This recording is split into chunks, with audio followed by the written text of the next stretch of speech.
There are things in your life where you look back and think, why on earth did I do that? What possessed me to do that? Why? It made no logical sense. Why on earth would I do something so stupid? There's just no logical reasoning behind it. Well, in terms of biting down on Tom's arm, and no, that is not a euphemism for people who didn't listen to the last podcast, I know exactly why I did it. And it's a very simple reason. Anger. It's something that I find difficult to control. It's something I've always found difficult to control.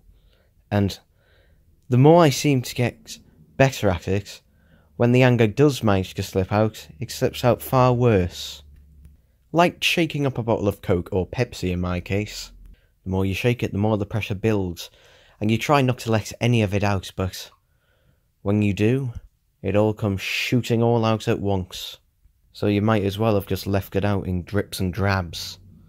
Also, something I didn't expect when I was sitting there. Tom's blood still in my mouth. And, well, I did taste it. I couldn't help it, it was all over me. And you know how, if you have a cut and that and you just lick the blood off? And that, normally blood, tastes sort of coppery. Is kind of the best way to describe it, like putting a 2p in your mouth. But it didn't. In fact, it tasted nice, sort of fruity. It seemed to delight my taste buds. The taste of Tom's blood was delicious. Then I realised, this is the non-human part of me that's enjoying this. I'd never really thought about it before because ever since this did happen to me, I ate and drank the same things I did before this happened. And they tasted exactly the same, but evidently that isn't the case. At least not fully. I was sat there thinking, is this the start of a craving? Am I going to start craving blood? Am I going to turn into a vampire? Then I looked over at Billy. He was just stood staring at me, not saying a single word. I'd been sat there for about 10 minutes by that point. Both of us in just utter silence, frustration. I guess tasting Tom's blood and enjoying it, well, was sort of like the wake-up I needed, and I realised what I'd done. I looked over at Billy. I couldn't tell if it was tears or sweat forming in my eyes, but regardless, I had to say it. I didn't mean to. I just can't control it. I feel like I just can't control myself. And now with these teeth, perfectly weaponized for it, claws on my hand. Look at me. It's like giving an angry man a knife. You just don't. What do I do, Billy? What do I do? Billy just looked at me, and then finally said, I don't really know. This might be the tipping point, Donfrey.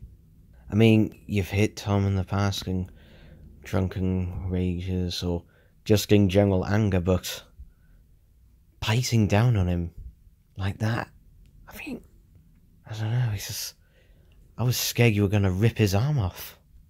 I replied with, if you hadn't have stopped me, who knows, I might have.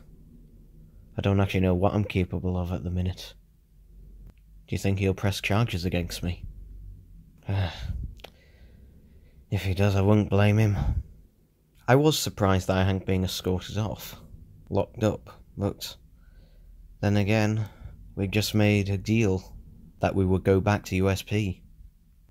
And plus it did give me the hope that Billy hadn't done anything stupid like convincing them that I was off my head. I finally spoke again. I need to go see Tom. Billy just stared at me, and then said, Tom You want to go see Tom. Do you think it's a bit soon after what you just did to him? Who knows, he might want to return the favour to you. I stood up. I don't care. And besides, we know Tom. Tom's far too nice for that. But then again, maybe I did finally break him.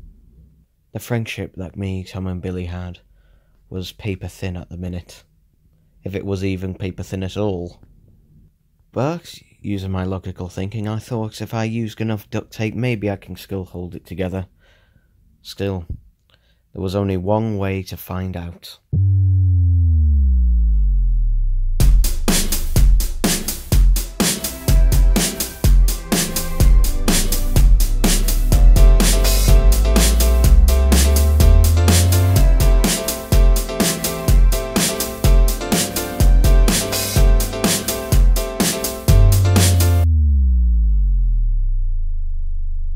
Just look, listen, if you think I'm a total dickhead right now, and after what you've heard and after what I did, then, yeah, you're right. You're absolutely right. And is there an excuse?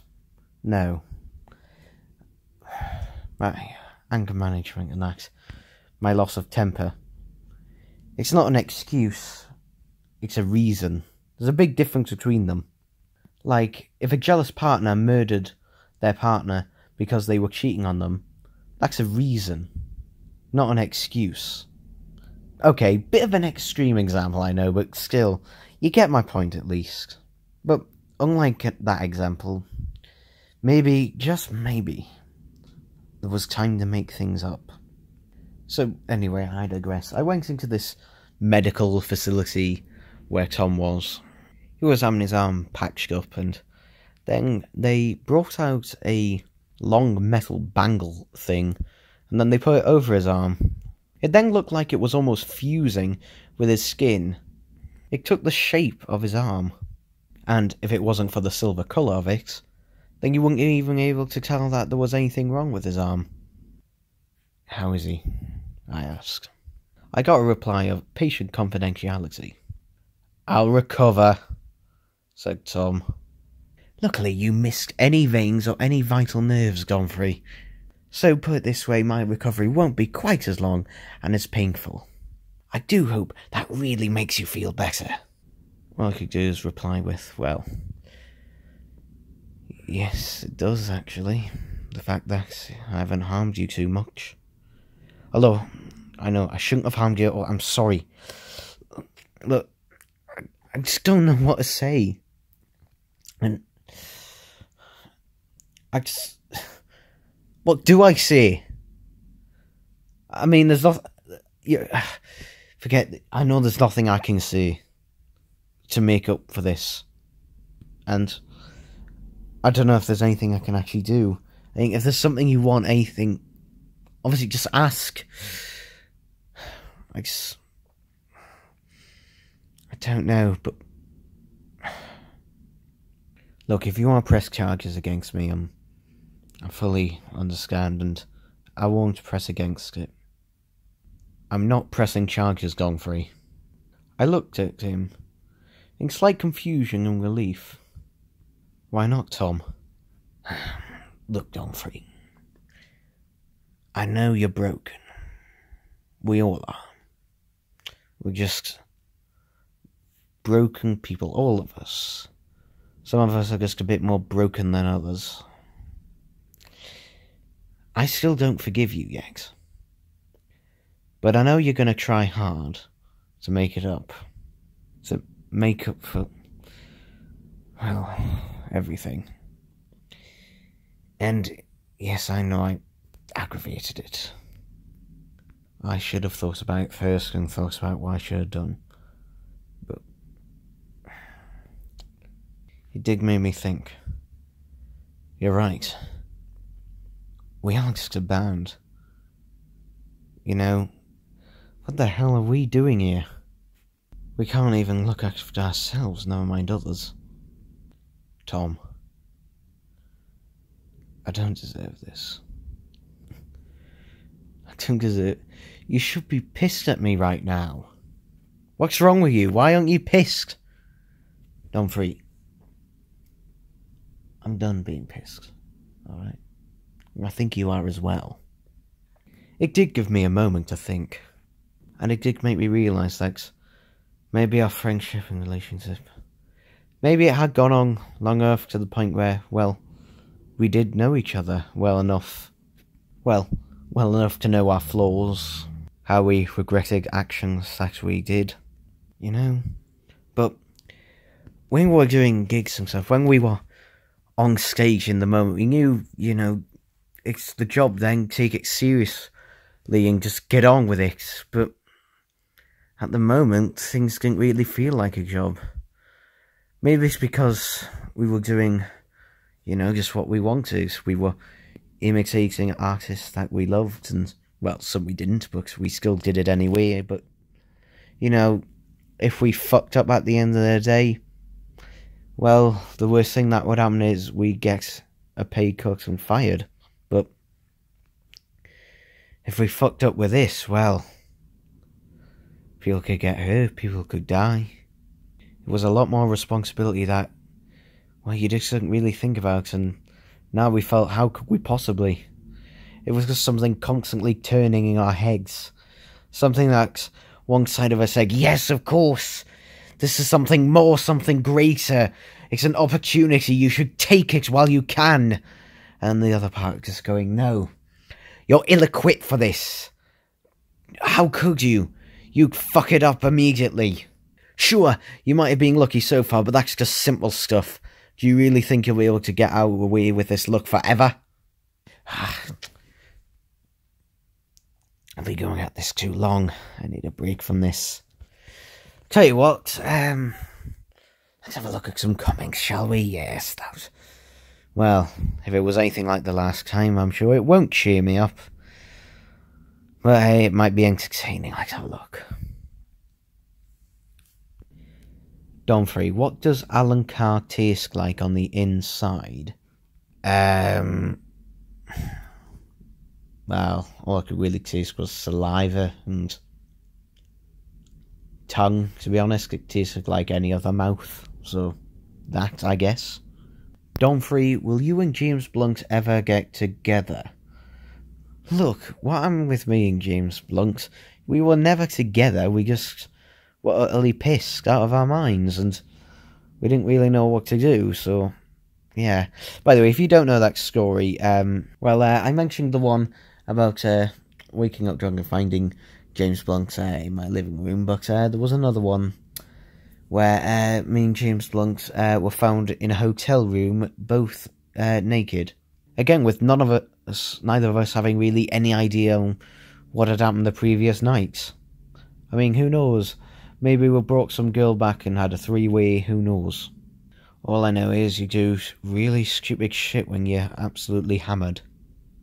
Worst part is, when I bit Tom, I was completely sober, so I couldn't even use that as an excuse. As I said before, there was no excuse for what I did. Just reasons.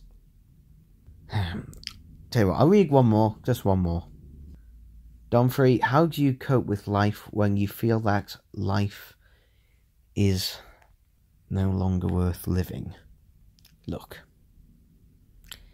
if you've ever felt like that, and God knows I have, and you feel it a lot, and it's just something you can't control, and it's something you'll never be able to control, you'll just feel like that, and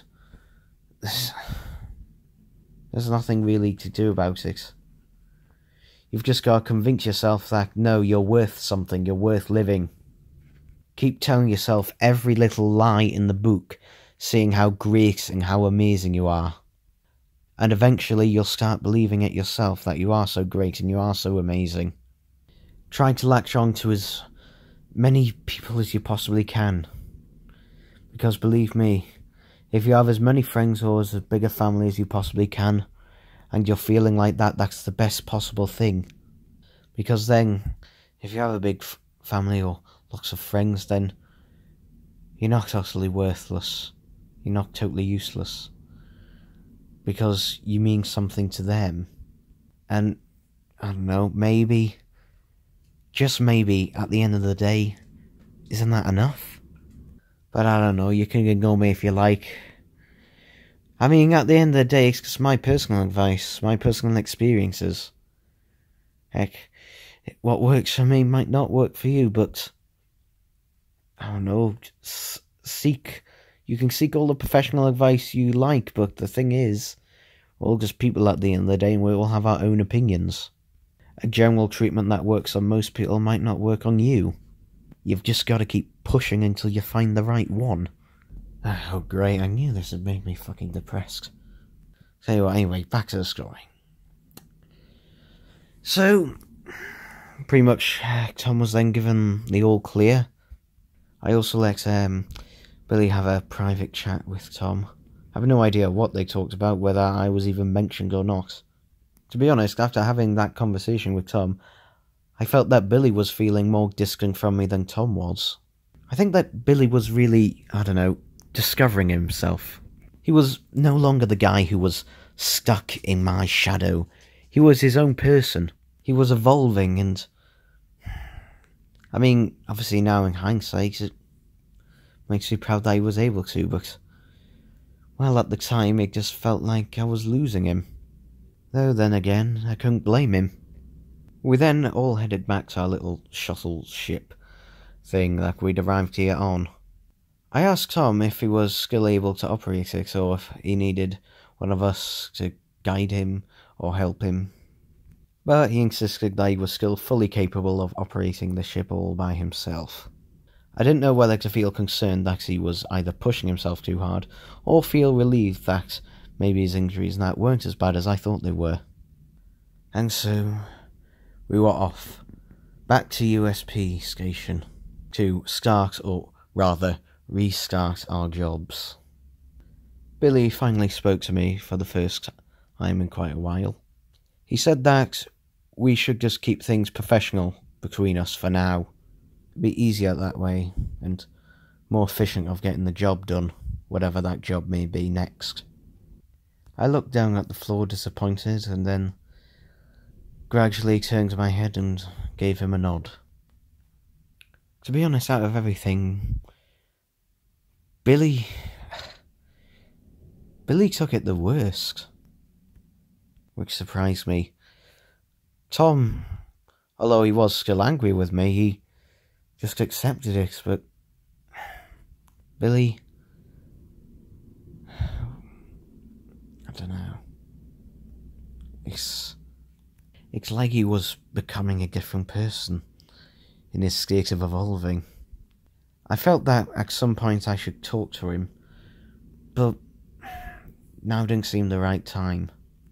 For the entire journey back to USP, which took us around 2-ish hours, we just all sat and remained silent, not even really making eye contact apart from the occasional glance.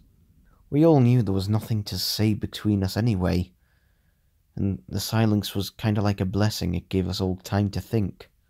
And I think we'd all mentally decided that we'll keep our friendship and that, put that off to the side for now, but keep it regardless, and just be professional. Maybe professional for the first time in my life, probably. Take something 100% seriously. Maybe this is what we needed. Well, particularly what I needed. A real kick in the balls of what life really is, what life really is like. To no longer live with a nice cushion of, say, some wealth, or, anything else, friendship and that, everything just stripped down. When we arrived at USP, we were greeted by a stern-looking Commander Spax. He, for one, was not happy with us in the slightest, and then gave us a paper of the new rules and regulations that we had to sign, that everyone on this base had to sign. Despite not even knowing this mysterious benefactor's collective name, they'd done exactly what they said they were going to do. Now they were no longer allowed to just shoot down criminals and that, unless they were being attacked or the criminals were attacking someone else. They were to be given fair trials, and for people who had a bias against a certain criminal or person, for them to be pushed off that case or mission. It seemed perfectly fair, though I knew in my head not everyone's going to follow it. I mean, there are still going to be some dodgy people along here, ones that take bribes and that, but still, it's the beginning of something good, I guess. Just have to keep pushing at it and keep chipping away at it. The assignment that we were given when we got back was actually to complete all the paperwork. And to be honest, I don't understand why there is physical paper in space. They have massive computers and that. Why are they still using physical fucking paper? I don't get it. It's giving me wrist cramp. I mean, do police stations on Earth still use pen and paper when they're filing everything? Other than to sign things, I don't know. And the worst part is, once we fill out these papers, we then have to scan them in. Why? It just doesn't make sense. Then again, it did sort of clarify something for me, that despite them looking human, their efficiency wasn't quite human, so yes, despite their looks, no, not really human. And that was a thought. I'd never asked what species and that they were. I don't know, maybe it's a guy thing. We just tend to not ask questions about people. We just accept this and just chat about something else. Still, though, it was long, exhausting, and utterly boring. Though, later on, after I had finished the paperwork, I did decide to go down to the mortuary. I was curious to see how many bodies would be there, ever since I found out about it. And, to my horror, the mortuary was completely full. Just full of criminals who were being shot. Most of them were even unarmed. As I looked around, I thought, at least, maybe, what I did and that. Getting to there, having the rules changed. Hopefully, this mortuary will be a lot more empty in the future. When I returned to our quarters, it was just Billy there, sitting on the end of a bed. Well, I say bed, they weren't proper beds, but you get the idea. They looked more like prison cell beds, but regardless. Billy was looking at the floor without turning his head or even looking up. He said, "Okay, Donfrey, it's time for us to talk." I then fully entered the room and sat on the bed opposite him, and decided to stare at the floor with him. I then asked him, "So, what do you want to talk about?" As if it wasn't already obvious to both of us. But maybe it was a lie that we needed to tell ourselves that we were just having a normal conversation in order to talk to each other at all at the minute. Billy replied with, "You know, I never really questioned anything you did, Donfrey. I always went along with it no matter what. Always by your side, always backing you up, 100% of the time. I did wonder to myself, why do I keep doing that? I just told myself, well, even when Donfrey does fuck up, it does seem to all work out in the end. And, well, I don't see a reason why it shouldn't happen again, but maybe this one's going to take some more time." I then decided to look at him and say, "Tom, take as much time as you like. I'll still be here. I'll still be waiting. And you know what? If you decide that time never comes, fine. Fair enough. It's up to you. It's your choice, and I won't blame you for it in the slightest." I then stood up and sat on the bed next to him, and then hugged him. However, unlike a lot of my hugs, I hug celebrities and stuff like that as a sort of break in the ice thing. Generally, it means nothing in that. This hug didn't mean nothing. This hug meant something. This hug was the best way of me telling Billy that I still care, that I still had morals, that there was still good in me, that maybe there was still hope for our friendship. I then got up and began walking towards the door.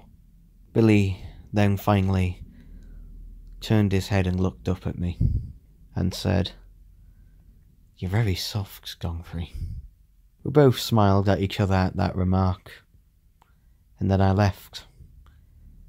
And then I knew for sure that we would all heal from this experience. That our friendship wasn't over. Not yet. That, although we were all broken people, that maybe when you put us together, we have enough broken parts in all of us to make something that is whole.